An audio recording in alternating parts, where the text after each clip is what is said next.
오늘 우리가 룻기에 대해서 우리가 말씀을 살펴봅니다. 사람이 어두운 밤에는 낙심하고 절망합니다만 밤이 어두울수록 별이 빛난다는 말이 있습니다. 난세의 영웅이 나타난다는 말도 있습니다. 사사시대는 어두움의 시대입니다. 우리가 사사시대를 살펴본 것은 사람들이 자기 소견대로 행함으로 말미암아 사회적으로 헝클어지고 혼란한 그런 시대였습니다. 그것을 왕이 없는 탓으로 돌리는 그 규절들이 사사기에 여러 번 나타납니다. 하나님이 왕이신데 인간 왕이 무슨 필요가 있느냐? 여러 시대 동안 그렇게 생각을 했습니다. 그러나 하나님이 왕이시지만 그 왕이신 하나님을 제대로 모시고 백성들을 이끌어가는 사회적 제도도 중요한 것입니다. 내용이 중요하죠. 그러나 내용을 담는 그릇도 형식도 또한 필요한 것입니다. 왕이라는 제도가 또는 이 정부라는 제도입니다. 반드시 왕을 이상적인 것으로 성경에서 생각하지는 않습니다. 인간의 제도는 항상 한계가 있습니다. 그러나 아무 제도가 없는 것보다는 제도가 있어야죠. 그럼으로써 하나님께서 새로운 시대를 이끌어갈 것을 사사기 어두움 속에서 희망의 그런 빛을 보여주신 것이죠. 나아갈 길이 있다면 어두워도 나아갈 길이 있으면 우리는 희망이 있습니다. 그런데 이건 어떻게 해야 될지 도저히 감이 잡히지 않으면 그게 이제 큰 문제가 되는 것이죠. 사사시대의 어두움이 모든 사람에게 해당되는 건 아닙니다. 그 시대에도 빛을 가진 사람이 적지 않게 있는 것인데 그 빛을 가지고 살아가는 적지 않은 사람 가운데 특별히 룻기에서 이방 여인을 통해서 모압 여인을 통해서 말씀이 회복되고 생명이 회복되는 위대한 역사를 나타내십니다. 하나님께서는 그야말로 침례 요한이 말한 것처럼 이 돌들로도 능히 아브라함의 자손을 만들 수 있는 전지전능하신 하나님이십니다. 그 전능하신 하나님을 우리가 믿으면 우리에게는 반드시 살 길이 열리고 흑암 가운데 빛이 찬란한 빛이 우리에게 비춰줄 줄로 믿습니다. 룻기는 히브리 성서에서는 성문서에 속하는데 이 성문서는 오경, 예언서, 성문서 그런 식으로 히브리 성서는 3분 구조로 되어 있습니다. 그래서 이 성문서는 제일 나중에 이제 모아져서 성경으로 엮어진 것입니다. 그래서 오경이 묶어지고 그 다음에 수많은 그 예언자들의 메시지가 묶어지고 그 다음에 성문서가 묶어지고 그래서 성경의 그런 기록과 정리되는 것이 오랜 세월이 이제 걸렸습니다. 그래서 성문서는 문학이죠. 거룩한 문서입니다. 거룩한 그런 문서이기 때문에 괴테는 이제 이 룻기를 가장 아름다운 단편 소설이라고 그렇게 표현을 했다고 합니다. 그런 것처럼 룻기는 우리가 읽으면 참으로 감동적이고 짤막하지만 하나님께서 참으로 위대한 일을 행하시는구나. 절대 절망에 빠진 나오미의 집안에도 생명의 새로운 역사가 나타날 수 있구나. 그런 하나님의 놀라운 섭리를 이제 보게 됩니다. 그런데 이 성문서에 들어있던 그 룻기를 헬라역에서 번역하면서 헬라역에서는 4분 구조로 3분 구조에서 4분 구조로 성경의 배열을 바꿨어요. 그래서 오늘날 우리 보는 성경의 배열은 히브리 성서하고 배열이 틀립니다. 우리는 헬라 번역 성경의 배열에 따라서 그렇게 정리된 거예요. 그 정리에 따르면 룻기는 뒤에 있던 성문서에서 역사서의 부분으로 들어왔어요. 그래서 우리가 여호수아기, 사사기, 그 다음에 사무엘 상하, 열왕기 상하로 히브리 성서는 되어 있는데 이 사사기하고 사무엘상 사이에 룻기가 들어간. 그래서 룻기를 우리는 역사서로 그와 같이 읽고 있습니다. 왜 역사서로 그것을 넣느냐? 룻기의 시대 배경이 사사시대이기 때문입니다. 그래서 사사시대는 사회만 혼란스러운 것이 아니라 먹고 살기도 힘든 일이 있었어요.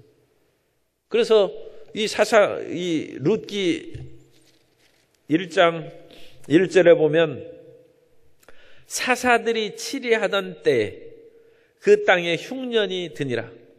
유다 베들레헴의 한 사람이 그의 아내와 두 아들을 데리고 모압 지방에 가서 거류하였는데,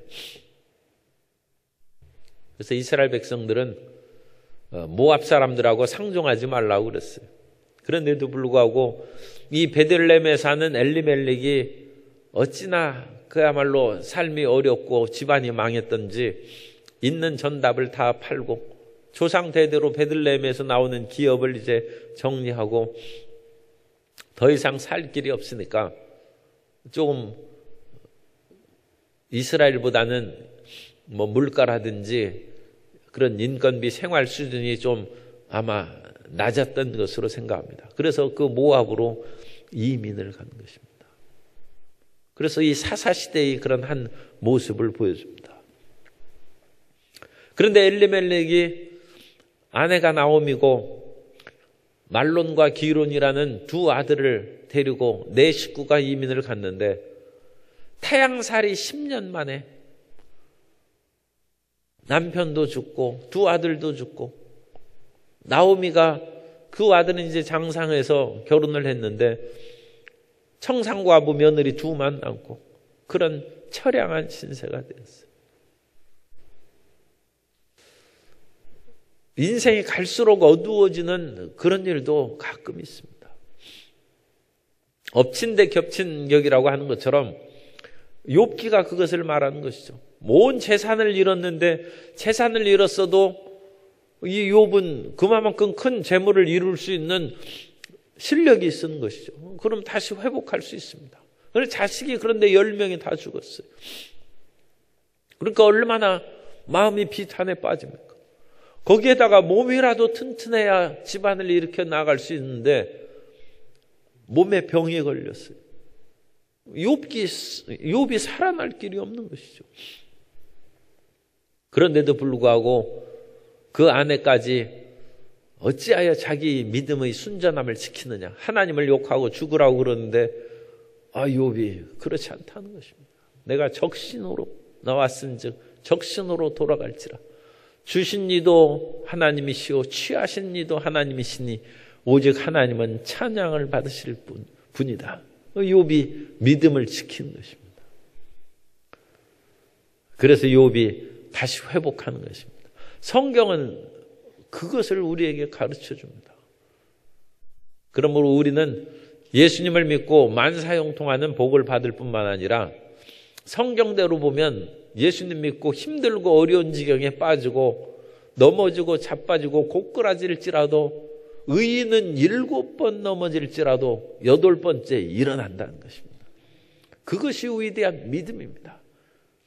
그러므로 이 세상에 다가오는 그런 어려움과 비바람에 절대 낙심하면 안 됩니다. 그래서 이 집안이 그런 엘리멜렉의 그 집안이 하나님께서 그 모세오경에 모압과 암몬 여인은 총에 들이지 말라고 했는데 그런 그 여인을 며느리로 삼았으니까 그야말로 집안이 가문이 기울은 것이죠. 요즘으로 얘기하면 이제 엘리멜렉의 집안이 다문화 가정이에요. 그런데 이 다문화 가정에서 하나님께서 은혜를 베푸시고 역사하셔서 우리가 읽은 결론 부분을 보면 그 다문화 가정에서 태어난 오벳이 첫 아들이죠. 첫 세대. 이세를 낳고 두 번째 세대. 이세가 다윗, 그런데 다윗 왕을 낳으니라. 3대에 걸쳐서 왕이 됐어요. 이스라엘에. 그 얼마나 놀라운 것입니까? 모압 여인의 핏줄을 받은 다윗이 이스라엘의 왕이 된 거예요.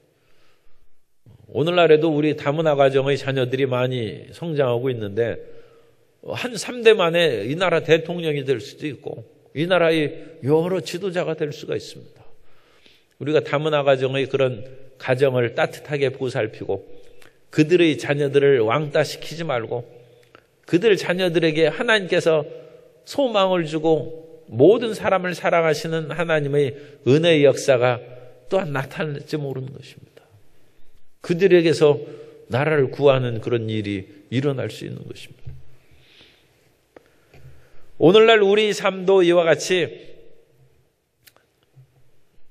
세상 속에서 살아가면서 고난 가운데 살아가는데 참다운 그 삶은 천국 본향이기 때문에 이 나오미와 룻이 다시 고향 베들레헴으로 돌아온 것처럼 우리의 영원한 안식처는 천국이라는 것을 믿고 이 타향살이하는 이 세상 삶에 너무 좌절하고 낙심하지 마시기 바랍니다.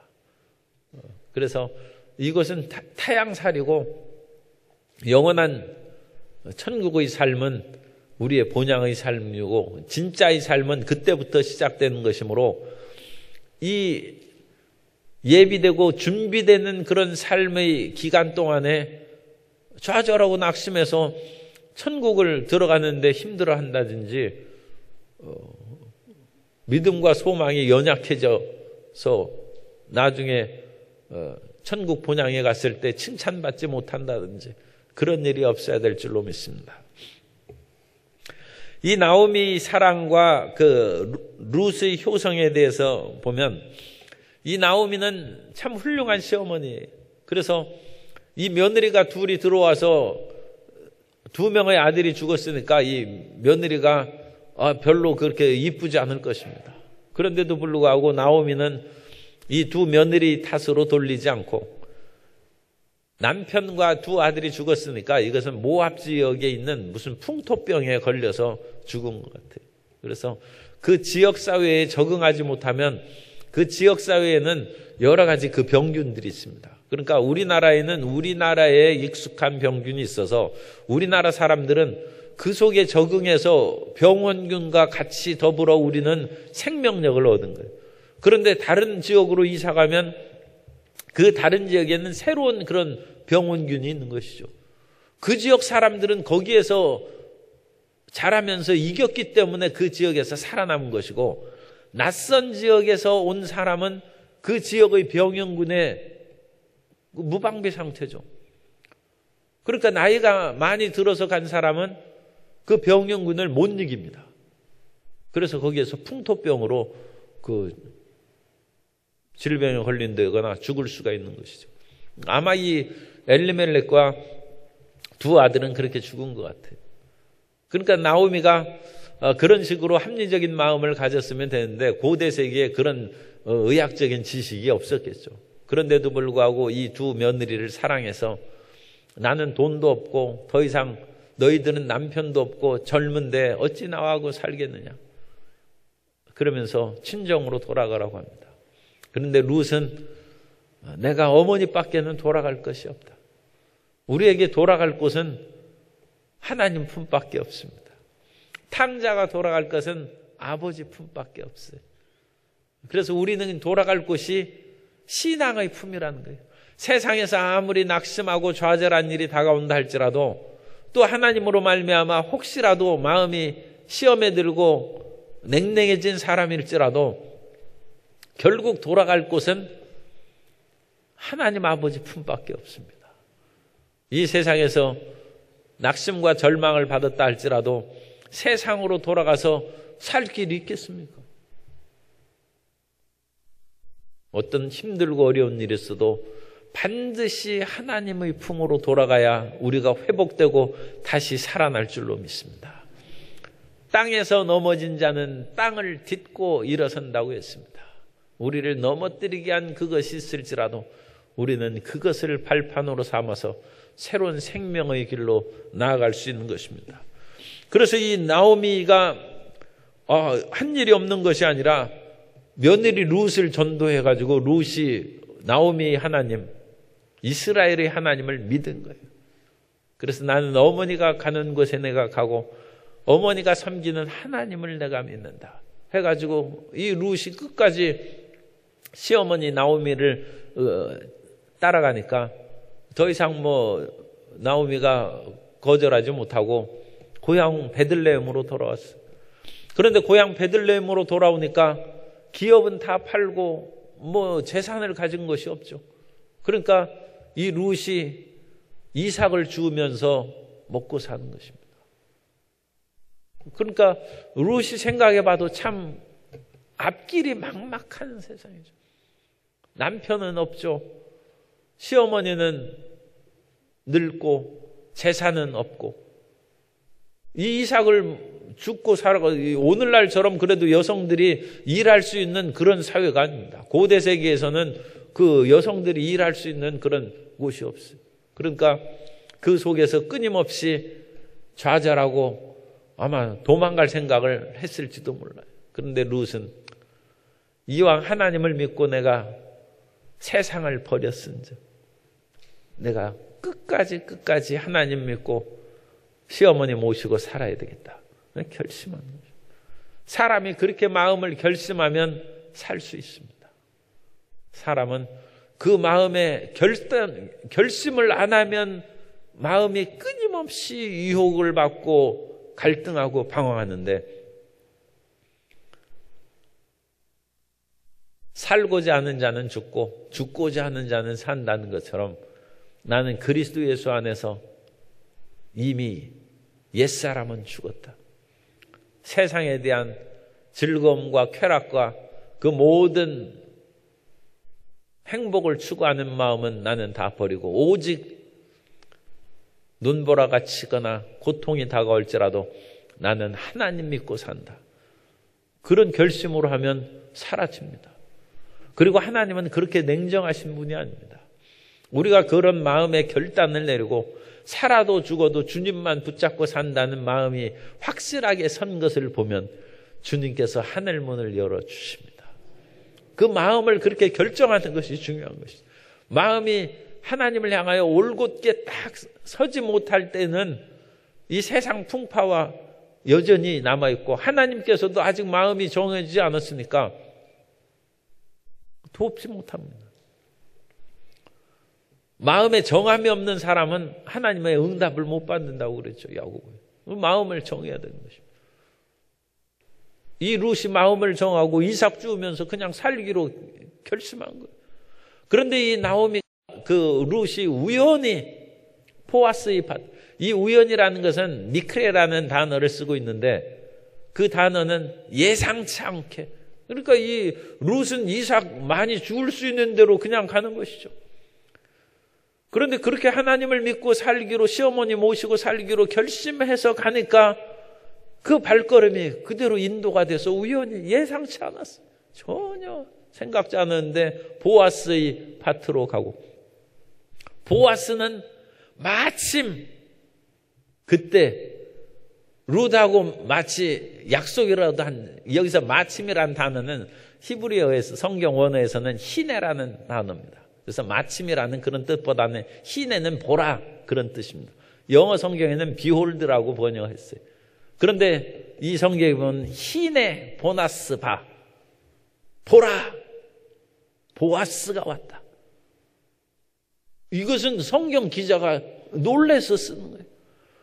이 룻이 우연히 거기를 그렇게 갔는데 참 놀랍게도 보아스가 딱 그 시간에 왔다는 거예요.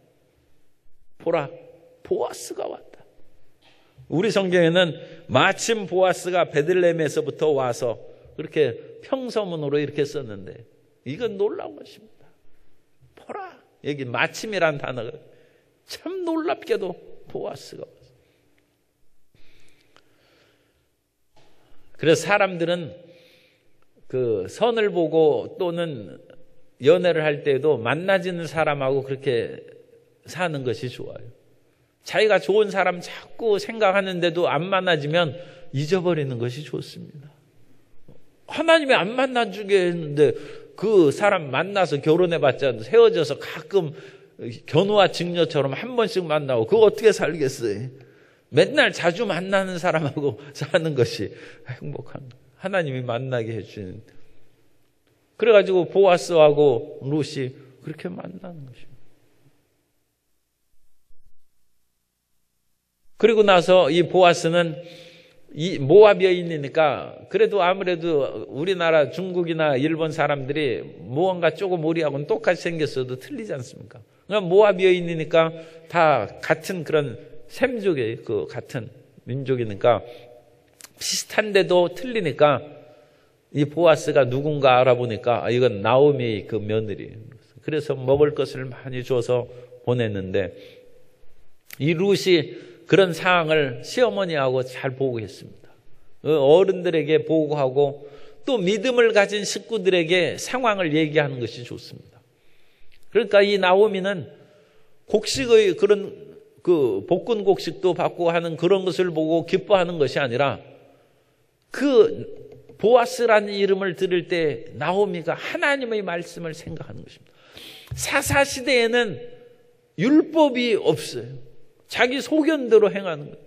입다도 율법 없이 그와 같이 인신제사를 드리고 삼손도 율법이 없이 이방 여인들하고 사귀고 그런 그 하나님의 법이 없는 시대가 사사시대인데 참 이렇게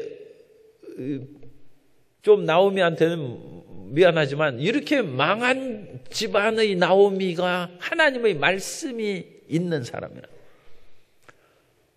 그런데 거꾸로 얘기하면 하나님의 말씀을 그렇게 알고 있는 사람도 그와 같이 힘든 삶을 경험할 수 있다.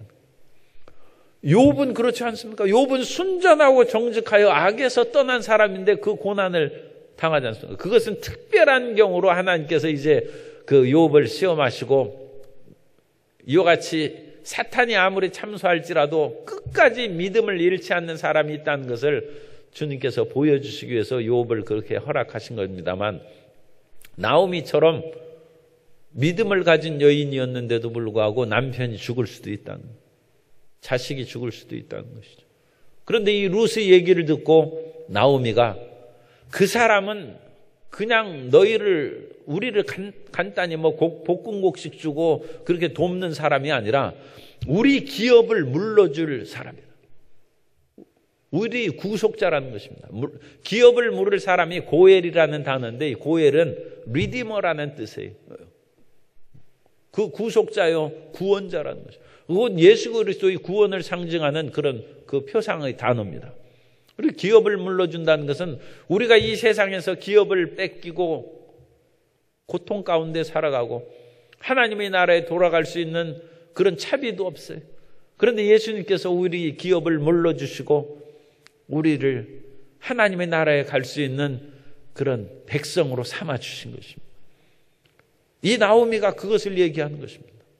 보아스는 우리 집안을 다시 세워줄 사람이다.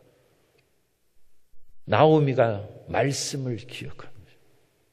사람이 물에 빠져도 지푸라기를 잡고 어떤 동아줄, 밧줄을 잡으면 물속에서 늪속에서 빠져나오는 것처럼 절체절명의 그런 위기 순간에 빠졌을지라도 말씀을 기억해야 돼요.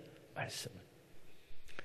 제가 여러 해 전에 그 아프리카 케냐의 투르카나라는 아주 그 사막 지역이 있어요.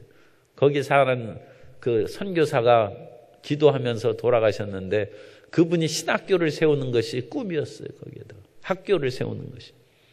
거기는 오지에서 그런 학교도 없어요. 그래가지고 여의도 순복음교에서 거기에서 학교를 세워주고 제가 준공식에 거기에서 갔습니다. 갔는데 얼마나 그 힘든지 갔다 오니까 온몸이 그냥 쑤시고 아픈데 참 그런 일은 또 희한하게 코가 빨개져가지고 코가 그렇게 아픈데 그런 일은 또 처음이에요. 세수를 못해. 코에 손만 대고 그러니까 마치 통풍 환자가 바람만 불어도 아프다고 하는 것처럼 근처 물이나 뭐 손 근처만 가면 아픈 거예요. 그래가지고 이런 일은 무슨 뭐 다른 병이 있는 것도 아니고 그래서 물론 병원 가면 무슨 일이라고 뭐 밝힐지 모릅니다만 특별히 그런 상황도 아니었는데 어쨌든 엄청나게 아팠어요. 그래가지고 그 아픈 것으로 인해서 그 고통을 겪다가 퍼뜩 생각나는 것이 그러니까 이 사람이 항상 하나님 말씀을 그냥 새기고 묵상하고 벽에도 집안의 주변 기둥에도 붙이고 그렇게 해서 항상 해야 돼요. 그리고 고통 가운데 저가 채찍에 맞음으로 나음을 입었다. 그 말씀이 마음에 떠오르는 거예요. 그래가지고 그 말씀을 그렇지. 예수님께서 채찍에 맞음으로 내가 나음을 입었다. 그 말씀이 내 속에서 딱 붙잡는 순간 통증이 사라지더라고요. 말씀이 그 물속에서 늪속에서 우리를 건지는 힘입니다. 하나님의 말씀이 생명입니다. 나오미 집안이 살아날 길이 없어요. 그런데 보아스가 돈 주고 곡식 주고 뭐 그거 가지고 그거 돈을 주면 얼마나 더 주고 곡식을 주면 얼마나 주겠습니까? 그게 아니라 하나님의 말씀을 기억하여 저가 우리 집안을 기업 물을 자다.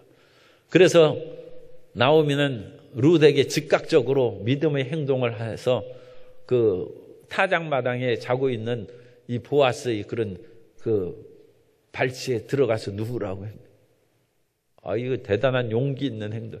그것은 뭐 다른 방법이 있었을지 모르지만 난 어쨌든 말씀은 용기 있는 행동으로 실천되는 거죠. 그래서 말씀만 그냥 있으면 안 되고 그 말씀을 믿고 행동해야 되는 거예요. 그러자 보아스가 자다가 누가 있으니까 누구냐? 그걸 알아보니까 룻이에요. 그러면서 룻은 하나님의 말씀을 전합니다. 이 이방 여인이 하나님의 말씀을 전하는 거예요. 그건 물론 나오미가 가르쳐 준 것이죠. 믿음은 들음에서 나는 거예요. 그 들음은 말씀을 전해주고 가르쳐 준 사람이 있어야 듣죠. 이 나오미는 복음 전파자고 그것을 받은 룻이 그 말씀을 보아스에게 일깨워 주니까 보아스가 그야말로 깜짝 놀라는 거예요. 내가 볶은 곡식만 줬는데 그럴 것이 아니라 이 나오미 집안을 다 일으켜야 될 그런 책임이 있다는 것을 깨닫고 룻을 아내로 맞이해야 될 책임이 있다는 것을 깨달아서 그 일을 보아스가 실행했다는 것입니다. 그래서 보아스가 룻을 만나서 결혼을 하고 하나님께서는 이 보아스가 상당히 나이가 좀 있었던 것 같아요. 그런데 금방 아들을 낳게 해주셔서 오벳을 낳고 오벳은 이새를 낳고 이새는 다윗 왕을 낳고 그래서 그 뒤에 그런 족보가 나옵니다. 족보. 살아갈 길은 하나님밖에 없습니다. 그리고 하나님을 붙잡는 것은 보이지 않는 하나님을 어떻게 붙잡아요? 말씀을 붙잡는 것입니다. 그리고 성령의 인도하심을 받아서 우연히 갔는데 마침 사람을 만나고 길이 열리고 성취되는 그런 축복을 우리가 받을 수 있습니다. 끝까지 주님을 의지하고 절대로 실망하지 않고 살아가는 복된 성도님 되시기를 바랍니다.